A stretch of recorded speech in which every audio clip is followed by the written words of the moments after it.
What's good, guys? So I'm going to be breaking down my sample Make Believe. This is from my sample pack EQUINOX, and this one is a really beautiful vintage dreamy kind of sample, and I'm going to explain to you how I achieved that sound and those sonics with the processing that I used and why I chose what I chose and how I achieved this. So I'm going to explain to you, hopefully you learned something, and let's get straight into it. So this is what the intro sounds like.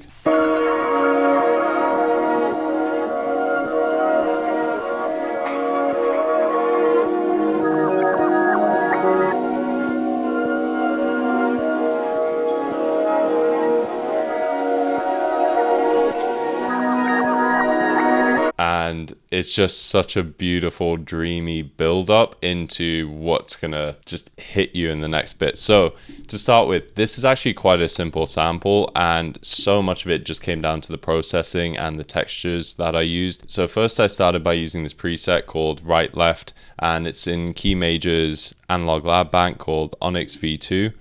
And these were the chords that I started with.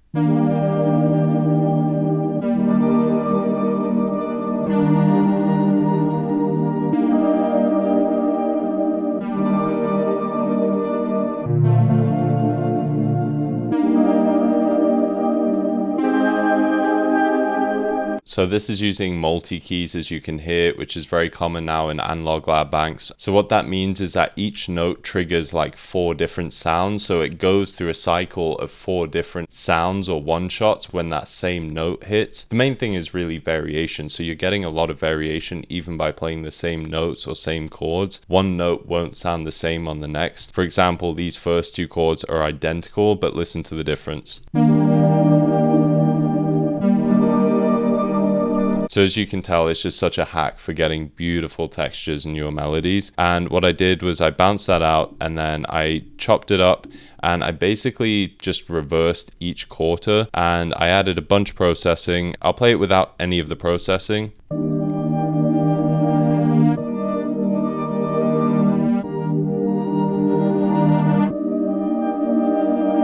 What I decided to do was pitch it up 3 semitones. I added RC20, obviously for that vintage sound. So you can hear the difference, just a little bit of noise, some wobble. And then I added some tape delay. This is just the stock Logic plugin. And then I added this spectral gate plugin, which I literally just made a video on because it's a completely free plugin. I definitely recommend checking it out. It basically allows you to use different parameters, which almost kind of plays with different frequencies of that sound source. If you download it, play around with it, you'll see that you can get some really cool textures with it. But I used a very subtle amount on this. And then I added the cymatics origin, one of my go-tos for just that vintagey sound, just cutting off a lot of the high end and adding the vinyl kind of real tape effect, some movement, which is basically just the wobble. And then I added this UAD Pultec EQ, and I've been loving this EQ. I've always and still mostly used the FabFilter graphic EQs, but then I started toying around with the UAD plugins recently. I started to notice the differences in sound quality and I guess just flavor, if you will, and that's something I just want to experiment with a lot more, using different compressors and different EQs. With the processing, it sounds like this. You can hear that vinyl tape sound. Sounds a lot more squashed.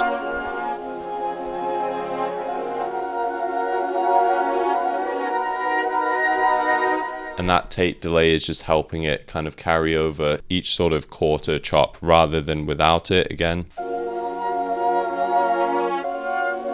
See, it sounds a bit too staccato kind of thing. So that tape delay just lets it kind of bleed over into the next quarter. And yeah, that was the first layer. Then I've got this ear candy from Key Major, and all I did was pitch it up an octave and I added some stock delay, and it sounds like this.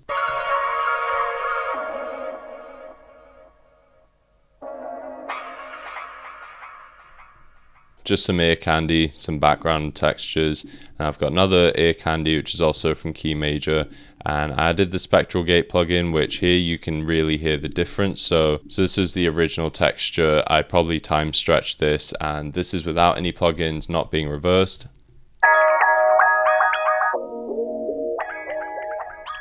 It's really nice texture. So I reversed it. I added the spectral gate, and listen to the difference this makes. And this is without spectral gate. So basically this plugin is kind of almost just shrinking the amount of frequency range that it's taking in or giving out. Give this plugin a go. It's completely free and it comes with a full bundle of other similar plugins. And then I literally just added the default portal, which just gives it a bit of a wavy effect. And then I took another texture from one of Key Major's kits and I completely chopped this one up and reversed almost all of it. So without any plugins and not reversing it, keep in mind this isn't the original source file, but this is kind of what it would have sounded like.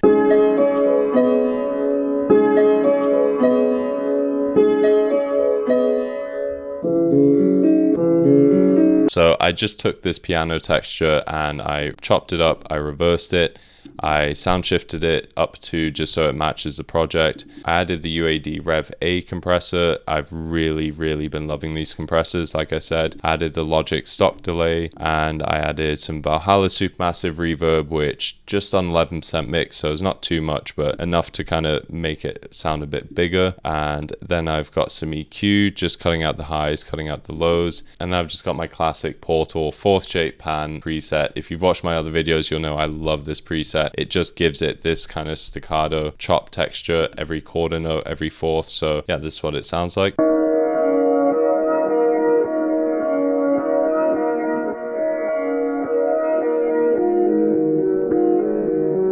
Oh, like that end bit just is so beautiful to me. Yeah, and then I've just got some outdoor ambience, and this is actually a recording I took myself just with my phone out in public, and I have it just fading in throughout the intro, then the ambience kind of crescendos, and it's just a nice build up into the next section, which I'm going to play for you now.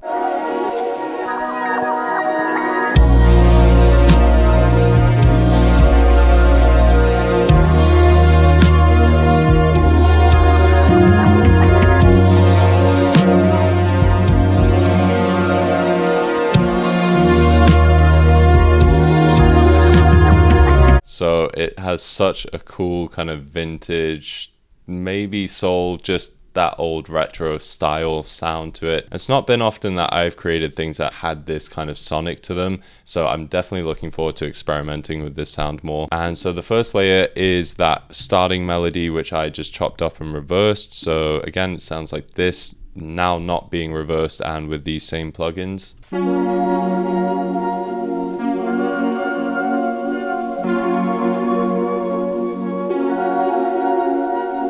Just a beautiful chord progression, and you really don't need much when you have a really nice chord progression. And I'd recommend you just either Google or YouTube or experiment with different chord progressions, find something that just sounds beautiful, and then just work on finding the right kind of keys or pad or sound that just complements that progression. Again, I have this same kind of swelling texture.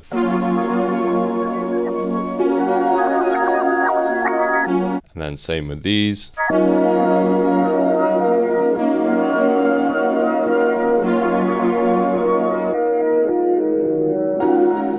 But the three main textures that now really get introduced and give this the sound and feeling that this sample gives is this first synth layer.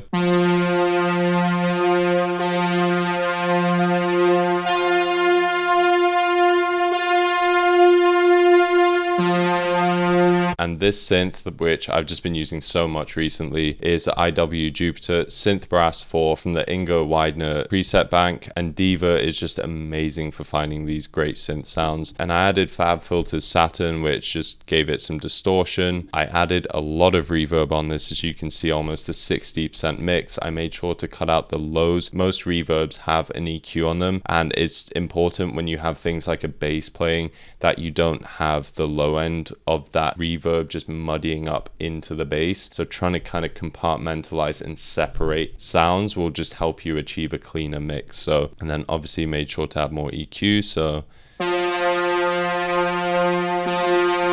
So didn't do too much there, and then I just added some RC20, again just with quite a bit of noise. There's a little bit of reverb on here, didn't have too high of a mix. I messed with the EQ here, again just making sure there's really none of the lows, because the bass in this and the drums really needed to sit right. And really importantly, I made sure to use the width knob on this RC20, which I just basically made it wide because it was a big epic atmospheric sound or layer.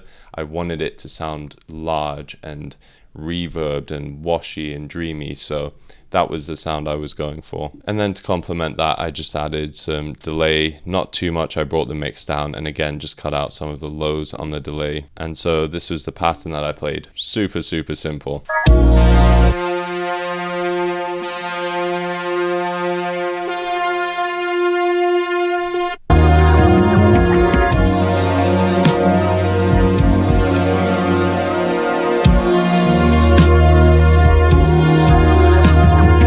And I just thought it was so complementary to the bass line I'd laid down, and this was the bass, speaking of, and this was actually the same preset on Diva that I just used, but the bass.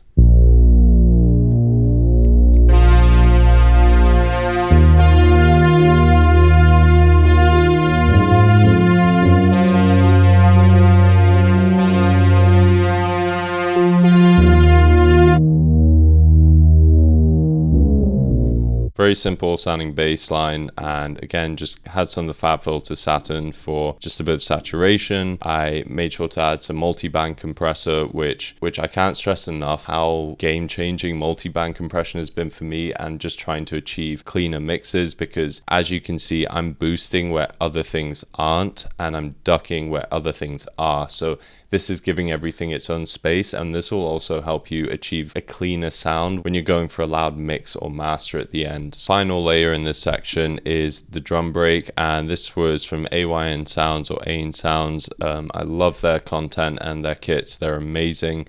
And this was the drum break without any plugins.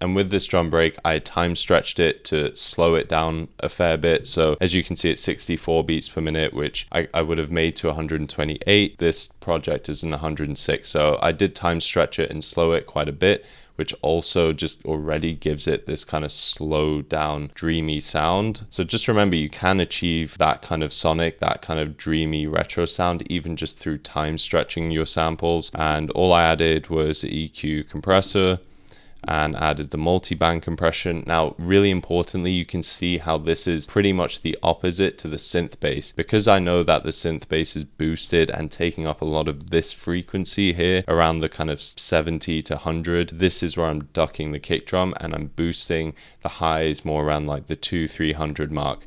So you'll see that these just sit pretty nicely together. And then I also have some EQ cutting out some of the lows. So again, on top of the ducking, I've also EQ'd out the lows.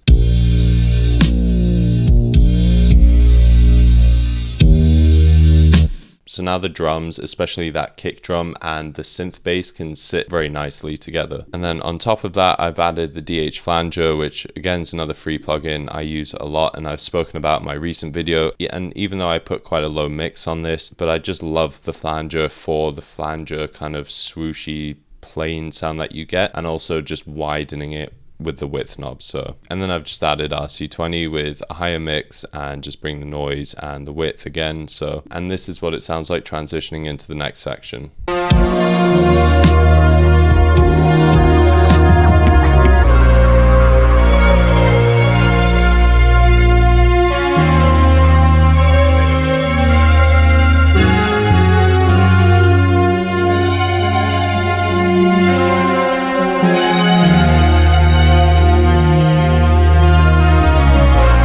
This is such a nice, emotional, atmospheric section, and one of the main reasons for that is the strings that I brought in here. So this preset is the Aaron Paris string, and it's definitely one of my favorite string presets that I use, especially within Scorch, because it just gives these articulations when you play the notes, and I'll show you what I mean. And all I added was some of the Pultec EQ, just cutting out some of the lows, and yeah, just mostly for the sound of the EQ, and just adding some reverb. This was the pattern that I played.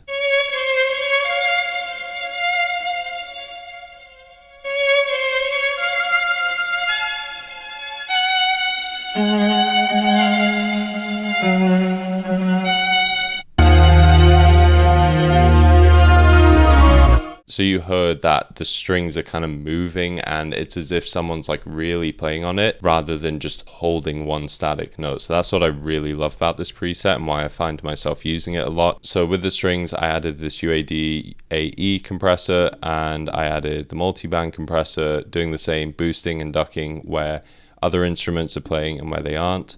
And then I added this stock delay with quite a high mix. I added EQ and added RC20, and important to note, again, with the width now, I've panned it really like mono and close sounding, so quite opposite to a lot of the other instruments playing right now in this section, which are really wide and big. Again, just kind of trying to give everything its own space. I made sure to pan this one very close or mono sounding, and then I added some pancake just to give some slight movement. And then what I did was created this kind of response or call and response with this synth, and this is the same preset as I used before, except this is what it played.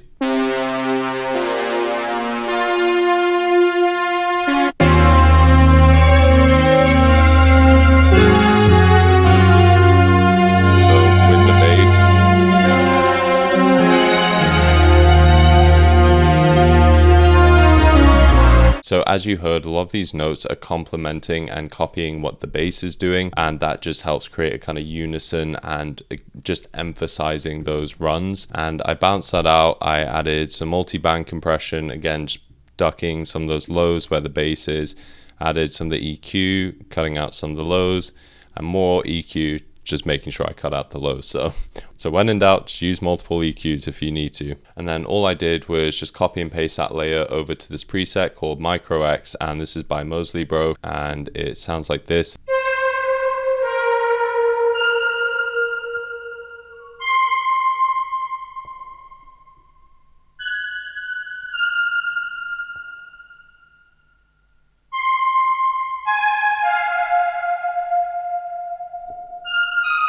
So it's also a very nice synthy thin texture that I just left on top with some stock compressor from Logic and the Valhalla Supermassive reverb, just adding a lot of mix and making it sound really big and giving it its own space further out. And this is going into the next now.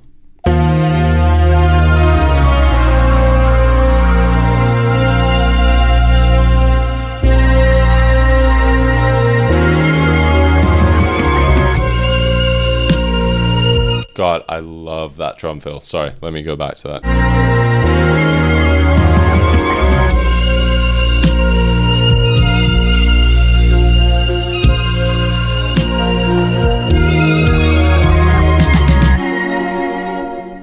So the main thing with this section, just to finalize that kind of crescendo, the build up, is bringing the drums back in. And I've spoken about this in a previous sample in a few videos ago, where I didn't bring the drums in on the one.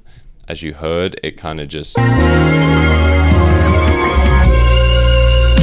having that drum fill there, which I just love so much in this break, and I've started to use more since I used this break, just helps roll it into that kind of final like burst, that crescendo. All I did was take this other drum layer, which I had chopped, and basically just taken the hi-hat, and I think it's from the same drum break. I was just hearing like that rhythm, the quarter notes being emphasized, so I just chopped the hi-hat and added a bunch of stuff, UAD, blah blah blah, but the main thing was adding the flanger so it sounded kind of wide, and RC20 and the portal, fourth shape pan as always, just to emphasize the chop. So then with the drum break,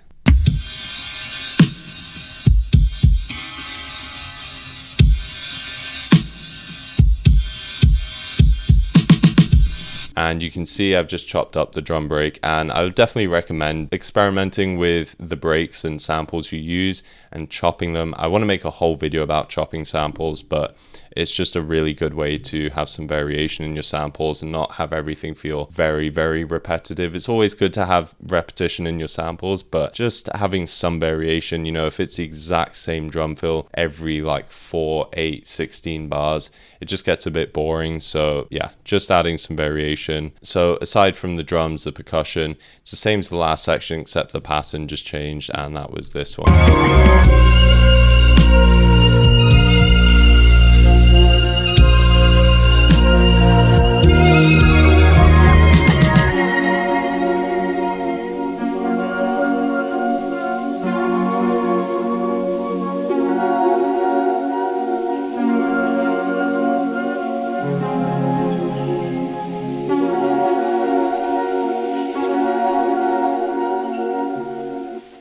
And yeah, that's the sample. So this is, again, just the same chords from the beginning with the ambience, just giving you that dreamy texture, that sonic that just makes you feel so nostalgic almost. And just to emphasize some of the main ways that you can achieve this kind of sound and atmosphere is firstly, a lot of reverb, also maybe using a slower tempo, and remembering even just time stretching your samples to be slower or introduce some artifacts and give it a bit of a broken, imperfect sound, which is subtle, but you should definitely experiment with. And then also something I'm doing way more now in my samples is adding things like ambience and foley, as they call it, just these outdoor atmospheric textures like birds or trains or talking or people walking. All those things just add that realistic human element to samples. And there's always a time and a place. You don't want to just have sound effects going all the time. Maybe you do, but finding those nice pockets like here for an outro, I think it just keeps the listener, or reminds the listener, that this is the vibe, this is the atmosphere you're in. So really love this sample. It's quite a simple sample, not a lot of layers. There's just really like 3 main sounds, you know, that the main chord progression, which I reversed and then just didn't reverse. I have the epic synth, the strings, the synth bass, and then I just have these 3 tracks, which are obviously just like little textures, ear candy, and yeah, I guess the drums. So yeah, it's a very simple sample and it does what it needs to do, and I'm really happy with how this one turned out. If you want to check out any more of my videos, feel free to do that or subscribe, and you can check out my store to purchase any of my sample packs. I have all the video previews included. So yeah, until then, I'll see you in the next one. Peace.